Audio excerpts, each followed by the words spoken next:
question for both Mr. Rabiu and Mr. Elumelu. So in terms of when we think infrastructure, we think development. When we think development, we think logistical systems. We also think the opening of our borders, which brings us to the AfCFTA. I'd like to know from both of you, you operate in industries that are across sectors, across multiple countries. What are you looking forward to in terms of the AfCFTA and how that can bring wealth creation to the nations? I'll start with you, Mr. Rabiu. The African Continental Free Trade Agreement, I think it's a wonderful agreement because, as you know, 54 countries have signed, and this is very important. And a lot of the investments that we're having now actually geared towards, taking advantage of the African Continental Free Trade Agreement. If you look at, for example, our cement plant in Sokoto State, almost 30% of the cement produced from Sokoto is going to Niger and Chad Republic. Zero duty. We are only about 120 to 130 kilometers from Sokoto to Niger. And road network is very good. And we don't have any issue whatsoever. Now, if you look at other areas, for example, like the sugar refinery that we just commissioned in Port Harcourt, which is a destination refinery, meaning that you can bring in, your raw sugar, process and export to all these West African countries. Because Nigeria is the only country that has sugar refineries in the whole of sub-Saharan Africa. And Boa is the only sugar refinery that has two sugar refineries in Nigeria, one in Lagos and one in Port Harcourt. So it is, a very, huge advantage for us. We just acquired a vessel, MV Bundu, named after the area that the sugar refinery is, for the export of sugar. So it is a very important, thing, and I think it will help, in doing a lot more. Now, for example, the highways that we've been talking about, the Trans-African highways, if that, also could come on stream, I think it will help a great deal. So I think it is a good thing.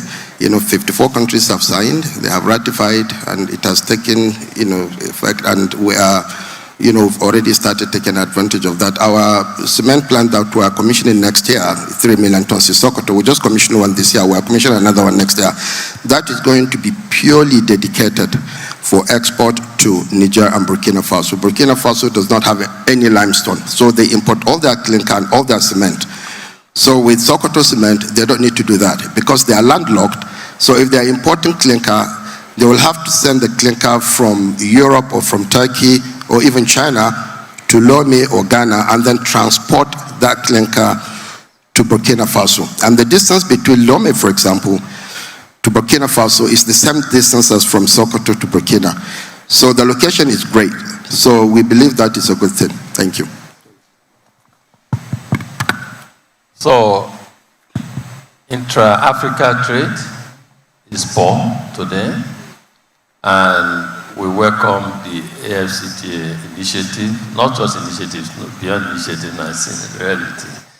And we want to see it, intra-Africa trade grow. So this is very, very important. However, what I say often is, I speak from one's experience. In our group, the Exodus group, we operate in 20 African countries. And we have seen the linkages, the business opportunity linkages, the trade deficit intra-Africa, especially from the point of view of the country we operate in. We need to fix certain things for it to work. And I like to see countries, I like my friend Boa, what he's doing, what the Dangote group, what they are doing, and others. We need to have more industries out of Africa. We need, for you to trade with a country, you must have what the countries need. Nigeria, we are rich in oil, in terms of oil, natural oil, but we need to be able to refine the oil and sell the finished products to other countries. Otherwise, other countries will continue, as part of AfCFTA, to import oil from outside the continent, refine oil from outside the continent. We spoke before about cocoa, even chocolates, etc. If we don't process in Africa, people will continue to import chocolate from Africa. So I see huge opportunities here, but for us to tap the opportunities, We need to be ready for the opportunities. We need to focus on infrastructure.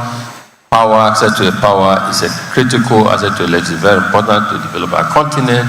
If AfCFTA will work, if we have that, we need massive investment in infrastructure, the transportation system. Is Africa wired in the 21st century in a way that we can trade amongst ourselves? The answer is no. Okay, we are wired to move goods to the port to export outside Africa. So we need to also fix that. Our people, human capital development, those who are going to drive this, how are we working towards that? And finally, finance and payments. You know, payments is so critical in driving trade. Are we capacitizing to play this role? And that's where United Bank for Africa and other African champions or banks also come into play.